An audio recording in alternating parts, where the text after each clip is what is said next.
C'est l'heure du bilan, les amis. C'est l'heure du bilan. Collectivement, on a assisté à une saison incroyable. Au-delà de nos espérances. On visait la Liga, on visait la Coupe du Roi ou la Super Coupe d'Espagne, mais on ne visait pas la Ligue des Champions. Et finalement, ce Real Madrid en transition accroche 3 titres sur 4 cette saison. C'est incroyable. Comme je l'ai dit, c'est au-delà de nos espérances. Mais on va juger aujourd'hui les prestations individuelles. Des joueurs ont fait des saisons remarquables, mais d'autres nous ont déçus. Et c'est pourquoi aujourd'hui, je vous propose la fameuse tier list annuelle pour juger chaque joueur. Il y a plusieurs catégories. Les flops, les tops, les déceptions, les révélations et les joueurs incroyables. Et donc, je vous invite à également faire ce classement dans les commentaires. Mais avant ça, la vidéo est sponsorisée par OneFootball. OneFootball, c'est l'application numéro 1 pour suivre toute l'actualité du ballon rond. Vous pouvez filtrer les infos en fonction de vos clubs préférés. Donc nous, c'est le Real Madrid. Et ça tombe bien puisque OneFootball est partenaire du Real Madrid. Donc vous aurez directement les infos qui viennent du club, plus des infos mercato d'autres journalistes. Bref, l'application est ultra complète et surtout, elle est gratuite. Je vous mets le lien dans la description. Comme chaque année, on fait donc le bilan de chaque joueur. Cette année, 6 catégories. On va commencer de la plus basse. Les flops, les joueurs qui nous ont extrêmement déçus cette saison. Ensuite, on monte d'un cran, il y a les déceptions. On avait des attentes, mais ces joueurs nous ont déçus. Au-dessus, il y a les révélations. On n'avait pas trop d'attentes sur ces joueurs et finalement, ils ont été assez bons et ils nous ont surpris. Ensuite, il y a bonne saison. C'est-à-dire que les joueurs ont fait une bonne saison. Ils n'ont pas été extraordinaires, mais ils ont fait le taf. Ensuite, il y a top. Les tops, c'est vraiment les joueurs qui ont fait une très bonne saison. Et enfin, la catégorie suprême, incroyable. Donc eux, ils ont vraiment été au-dessus du lot. Ils ont fait quasiment une saison unique. Et vous verrez qu'il y en a plusieurs. Et bien c'est parti. On commence donc par Jovic. Jovic, je vais le mettre dans les flops. Donc c'est un joueur qui n'a pas eu beaucoup de temps de jeu. Donc ça, on peut mettre peut-être la faute sur Carlo Ancelotti. Il n'a pas eu beaucoup sa chance. Mais le peu qu'il a joué, il n'a rien montré. Une seule bonne prestation, ça a été contre la Real Sociedad à l'extérieur. Le peu de temps de jeu qu'il a eu finalement, il n'a rien apporté dans le jeu. Et il a eu des occasions loupées. Et c'est un joueur qui n'a pas le profil du tout pour jouer au Real Madrid. C'est un flop. Et c'est surtout un flop de Zinedine Zidane qui le voulait absolument lorsqu'il était du côté de Francfort. Deuxième joueur, Camavinga. Je vais le mettre en révélation. Il a que 19 ans. Il vient de la Ligue 1. On sait que la Ligue 1, c'est pas le meilleur championnat en Europe. Loin de là. Il change de pays, il arrive dans le meilleur club du monde, il n'est pas titulaire et finalement il a quand même fait une très bonne saison, je le mets dans la révélation. Il a très bien commencé parce qu'il a marqué un but pour son premier match, il a fait une grande prestation du côté de l'Inter, il a eu un petit creux au moment de l'hiver et puis finalement ses rentrées en Ligue des Champions ont été incroyables. Je l'ai vu au Bernabéu et je peux vous dire que son entrée de jeu a totalement changé la physionomie du match. Ça a été plus qu'un joker, c'est une révélation, c'est le futur milieu du Real Madrid. Mendy, je vais le mettre dans bonne saison. Alors bien sûr, quand il y en aura plusieurs dans une ligne, je ferai un classement au fur et à mesure. Celui qui sera à gauche, ça sera bien sûr le numéro 1. Mendy, il a fait une très bonne saison. Alors bien sûr, son apport offensif est limité, surtout quand on a connu Roberto Carlos et Marcelo. Mais défensivement, c'est un véritable rock. Le Real a très peu perdu avec lui. Il est très musculeux, très athlétique, mais assez fragile physiquement. Il est souvent blessé. Et je dirais qu'il a 2 axes de progression, c'est-à-dire d'être plus régulier, donc d'être moins blessé et d'apporter un peu plus offensivement, même s'il a vraiment progressé de ce côté-là. On se souvient lorsqu'il est arrivé de Lyon, il se contentait de défendre, il ne prenait pas de risque offensivement. Là, on a vu un joueur qui se projette et surtout qui s'entend à merveille avec Vinicius, mais je pense qu'il peut encore faire mieux. Eden Hazard. Alors Hazard, on va le mettre dans les flops et je vais même le mettre devant Jovic. Pourquoi ? Parce que j'avais beaucoup d'attentes. Jovic, je ne le connaissais pas. Je n'avais pas vu ses matchs, mais Hazard, tout le monde le connaissait. Meilleur joueur de première ligue, je crois qu'il a fait 2 fois. Et là, ça fait quand même sa 3e saison qu'il ne fait absolument rien du côté de Real Madrid. Il a été totalement absent. Alors, il a gagné la Ligue des Champions, il a gagné la Liga, mais il n'a servi strictement à rien. Il a dit qu'il voulait rester du côté de la capitale espagnole.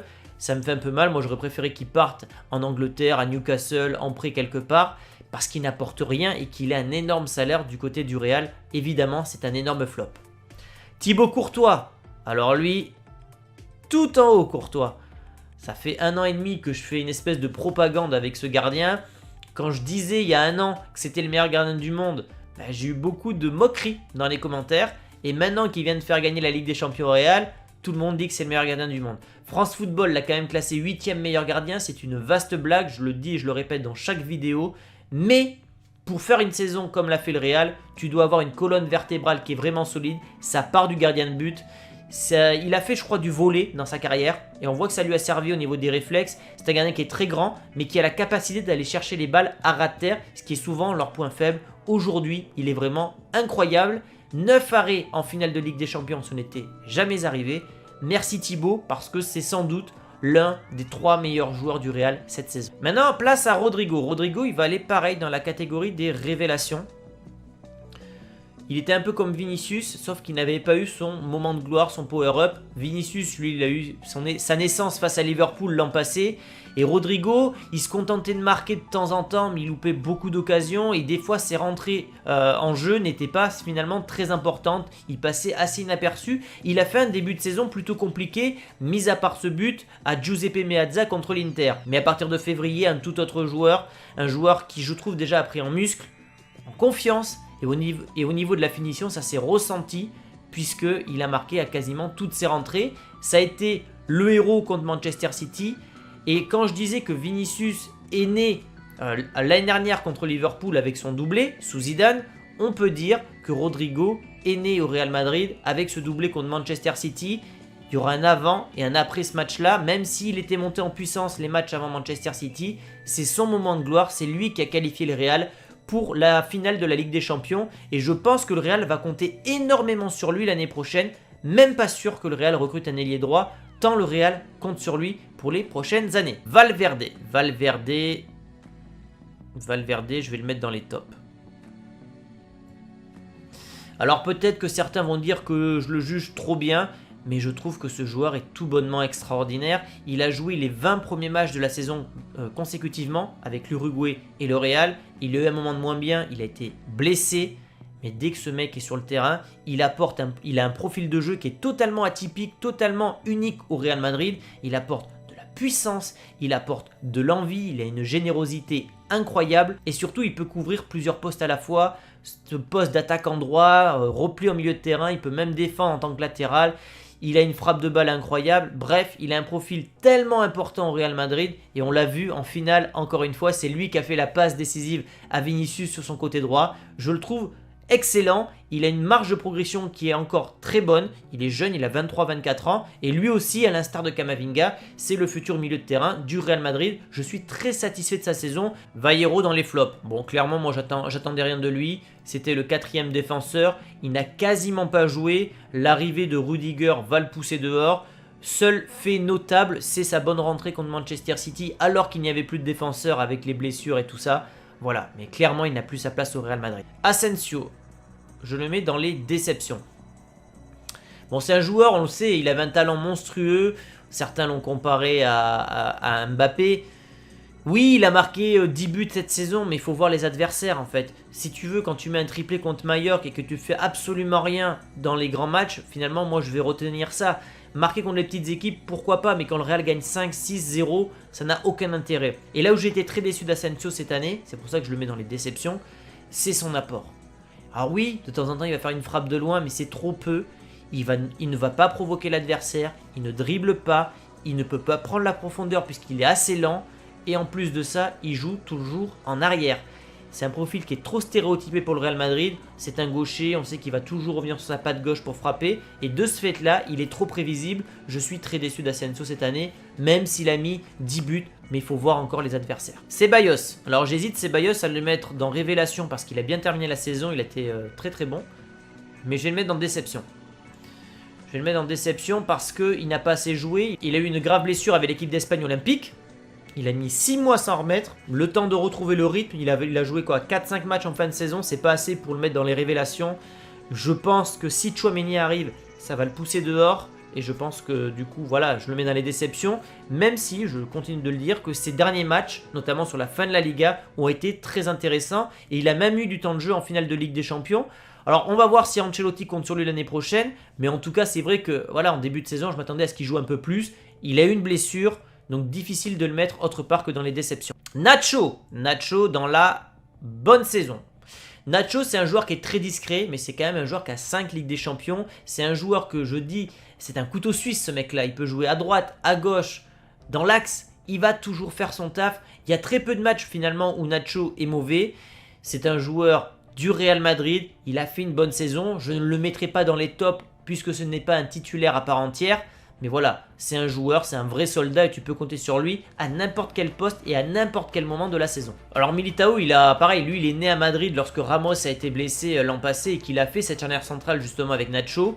Il a fait une très bonne saison, mais on va dire que le vrai patron de la défense, c'est quand même Alaba. Il est très bon physiquement, il me rappelle Pepe le portugais, mais parfois il a des moments d'absence, parfois il est assez irrégulier. Alors il a que 23 ans, lui aussi peut énormément progresser du côté du Real. Mais voilà, c'est une bonne saison. Je n'irai pas jusqu'à dire que c'était une excellente saison, mais il a fait le taf. Et franchement, Militao a 23 ans. Voilà, maintenant c'est un titulaire à part entière du Real Madrid. Isco, flop. Bon, Isco, tu peux pas le mettre ailleurs que dans les flops. C'est un joueur qui n'a plus été concerné par le foot depuis 2 ans.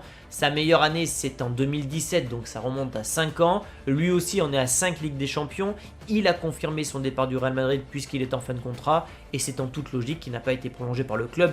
Je ne peux pas le mettre dans déception, non, c'est vraiment un flop cette saison Isco. Lunin.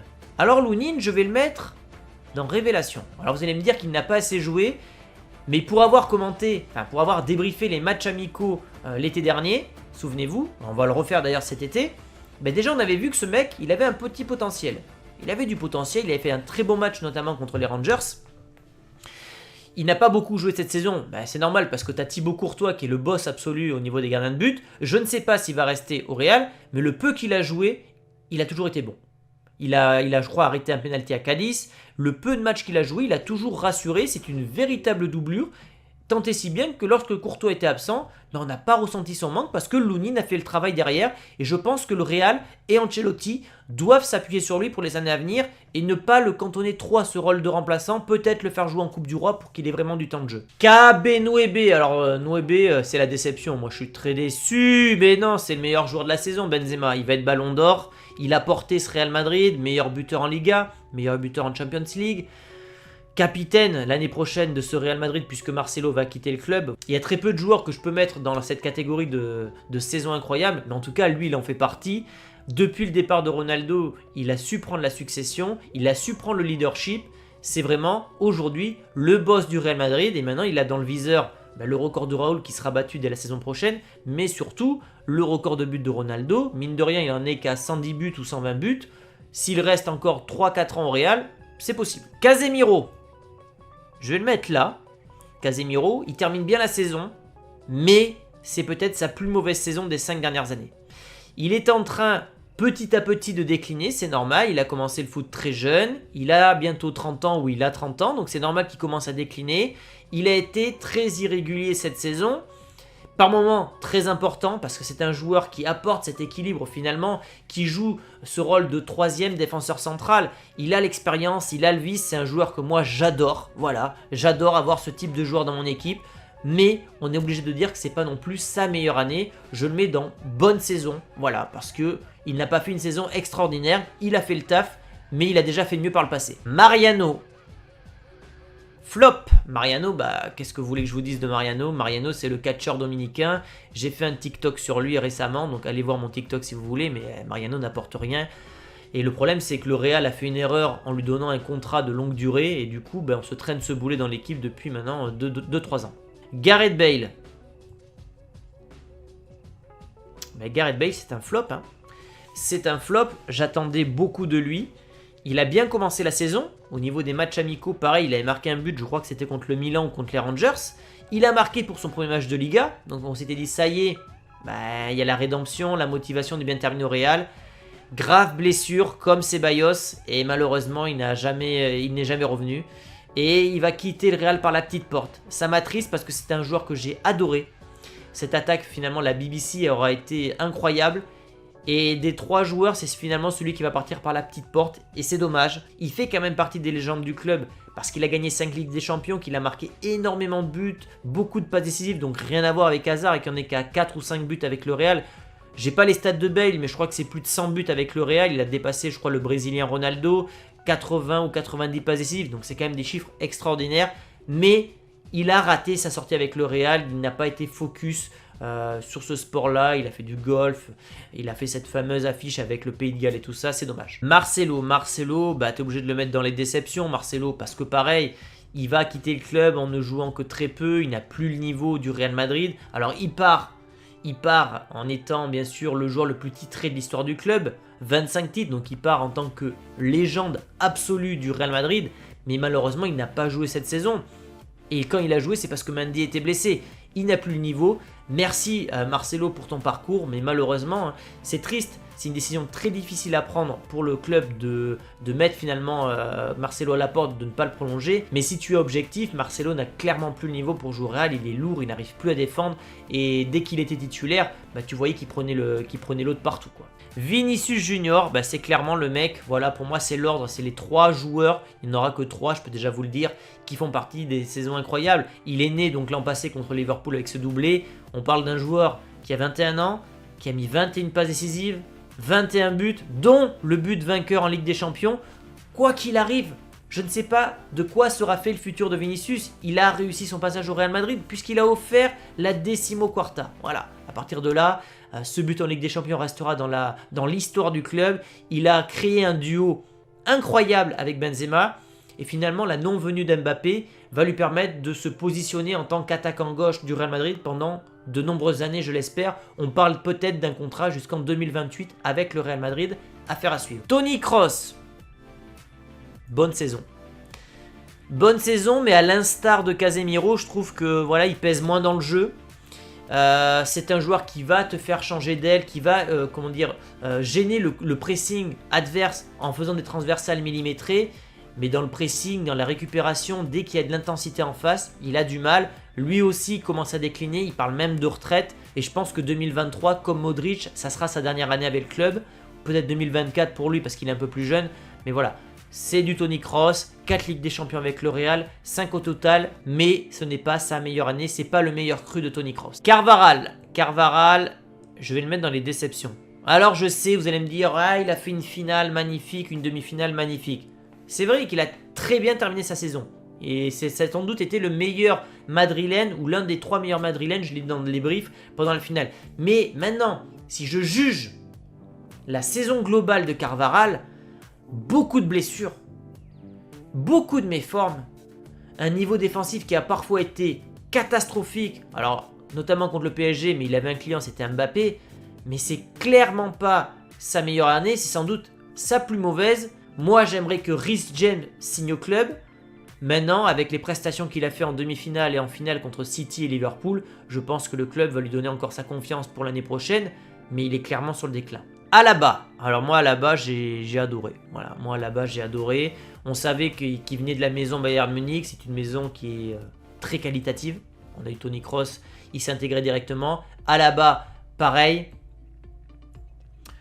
C'est un joueur, bien sûr, qui aime se projeter. Donc c'est un défenseur qu'on a souvent vu au milieu de terrain, qui a marqué notamment ce but lors du Classico, qui tire les coups de pied arrêtés. Et puis au niveau de la relance en défense centrale, qu'est-ce que vous voulez que je vous dise? C'est extraordinaire, c'est peut-être du niveau de Sergio Ramos, dans la relance je parle. Il est peut-être pas aussi bon défensivement que Sergio Ramos prime, mais franchement, pour sa première année au club, il a quasiment tout gagné et il a fait oublier Ramos qui était blessé l'an passé. On peut dire qu'il a fait une saison extraordinaire. Je rappelle qu'il est arrivé gratuitement du Bayern Munich, enfin du moins libre, puisque le Real a payé quand même un gros contrat, mais ça reste une superbe recrue et il a fait une saison pour moi qui est vraiment incroyable. Modric, alors Modric, lui je le mets pareil, dans les tops. Le magicien ne vieillit pas. Et je trouve que ça a été finalement le meilleur des 3 légendaires. J'ai dit que Casemiro et Kroos avaient fait une bonne saison, mais ils n'avaient pas été monstrueux. On peut dire que Modric, lui, l'a été. Je rappelle qu'il a 37 ans. Et puis les matchs qu'il a sortis en Ligue des Champions, je pense qu'il sera top 10 Ballon d'Or cette saison. Cette passe contre Chelsea restera dans les mémoires de la Ligue des Champions. Son activité, son pressing... Oui, ce n'est pas le Modric Prime, mais ça reste un joueur qui s'assoit à la table de Zidane, Xavi, Iniesta dans l'histoire du football. Ça, c'est le débat, il n'y en a pas quoi. C'est un joueur qui est monstrueux. 5 Ligues des Champions, une finale de Coupe du Monde avec la Croatie. Et pour moi, il fait partie des meilleurs Madrilènes cette année. Et donc, alors on va mettre Vasquez. Vasquez, je sais pas trop où le mettre. Hein. Vasquez, on va le mettre là. Il a fait le job, sans plus quoi. Donc, si on regarde le bilan, tu as 3 joueurs qui ont été extraordinaires selon moi. C'est donc Benzema, Courtois, Vinicius, au-dessus du lot, vraiment au-dessus du lot. Tu as 3 joueurs qui ont fait une très bonne saison, donc tu as Alaba, Valverde, Modric. Tu as 6 joueurs qui ont été bons. Tu as eu 3 révélations, donc ça fait quand même pas mal de bons joueurs. Mais, à côté de ça, et c'est pourquoi le Real doit bosser ce mercato intelligemment, tu as quand même pas mal de déceptions et de flops. Donc Marcelo s'en va, Bale s'en va, Isco s'en va. Mais tu dois te débarrasser de Jovic, tu dois te débarrasser de Vallejo, tu dois te débarrasser de Hazard ou d'Asensio, un des deux. Carvajal, bien sûr, tu vas le laisser. Mais voilà, tu as quand même beaucoup de joueurs qui déçoivent cette saison Real, même si on va retenir que la saison du Real, elle a été très bonne, mais ça s'est joué à combien de joueurs finalement? 6, 12, allez, 14 joueurs finalement. 14 joueurs, c'est un groupe qui est très resserré. C'est 14 joueurs, 15 joueurs qui sont allés gagner ces trophées. Ces joueurs-là ont été, selon moi, inutiles. Alors, toute proportion gardée pour Carvajal quand même. Mais sinon, les autres n'ont servi à rien, clairement. Donc, il y a beaucoup de joueurs dont le Real doit se débarrasser. Et voilà, je pense qu'on a fini pour ce bilan. N'hésitez pas, les amis, à faire le même classement dans les commentaires. Si vous aimez ce concept des tier lists, n'hésitez pas à lâcher un petit pouce bleu, à me le faire savoir dans les commentaires. Et puis je vous dis à très vite pour une nouvelle vidéo sur le Real, mais également sur le mercato de manière générale, puisque là, la saison du Real Madrid est terminée. Je vais également m'intéresser aux gros transferts qui vont bientôt arriver. Mané du côté du Bayern, Darwin Núñez s'il signe du côté de Manchester United. On va essayer de parler d'autres clubs pendant ce mois de juin, parce que maintenant que la saison du Real est terminée, je pense que c'est le bon moment de s'intéresser à d'autres clubs. Merci à tous pour votre fidélité, et je vous dis à très vite les amis. Ciao!